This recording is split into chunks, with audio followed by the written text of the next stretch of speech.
এই রমজানে একটি নামাজের কথা বলবো, শত কষ্ট হলেও এই নামাজটা আপনি ছাড়বেন না, একবার হলেও এই নামাজটা আপনি পড়বেন।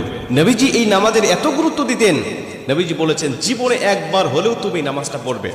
এই হাদিসটি ইবনে মাজাহ শরীফের, তিরমিজি শরীফের এবং আবু দাউদ শরীফের 1297 নম্বর হাদিসের মধ্যে এই হাদিসটা বর্ণনা হয়েছে এই নামাজের কথা।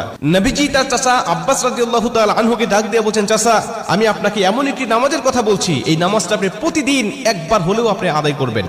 চাচা যদি প্রতিদিন সম্ভব না হয় অন্তত সপ্তাহে একবার হলেও আপনি নামাজটা পড়বেন। যদি সপ্তাহে সম্ভব না হয় তাহলে আপনি মাসে অন্তত একবার এই নামাজটা আদায় করবেন।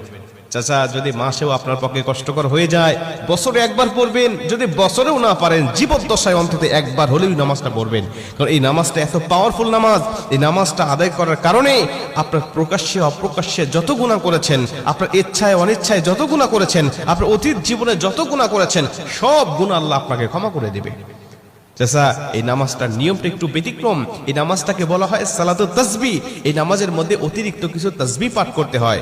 সুবহানাল্লাহ, আলহামদুলিল্লাহ, লা ইলাহা ইল্লাল্লাহ, আল্লাহু আকবার, এই চারটা তাসবিহ একত্রিত করে সুবহানাল্লাহি ওয়াল হামদুলিল্লাহি ওয়া লা ইলাহা ইল্লাল্লাহু আল্লাহু আকবার, এই তাসবিহগুলো, এই বাক্যগুলো এখানে পাঠ করতে হয়। 4 রাকাত বিশিষ্ট এই নামাজ সালাতুত তাসবিহ 4 রাকাত পড়তে হয় এক নিয়তে। 4 রাকাত নামাজে প্রতি রাকাতে 75 বার করে করে মোট 300 বার এই তাসবিহটা পাঠ করতে হয়। সুবহানাল্লাহি ওয়াল হামদুলিল্লাহি ওয়া লা ইলাহা ইল্লাল্লাহু আল্লাহু আকবার, এই তাসবিহটা, এই দোয়াটা 75 বার করে করে প্রতি 4 রাকাতে মোট 300 বার করে আপনি পাঠ করবেন। কি নিয়মে পাঠ করবেন আমি আপনাকে নিয়মটা শেখাচ্ছি। আবু দাউদ শরীফের 1297 নম্বর হাদিসের মধ্যে যে নিয়মটা এসেছে আমি এই নিয়মটা আপনাকে শেখাচ্ছি।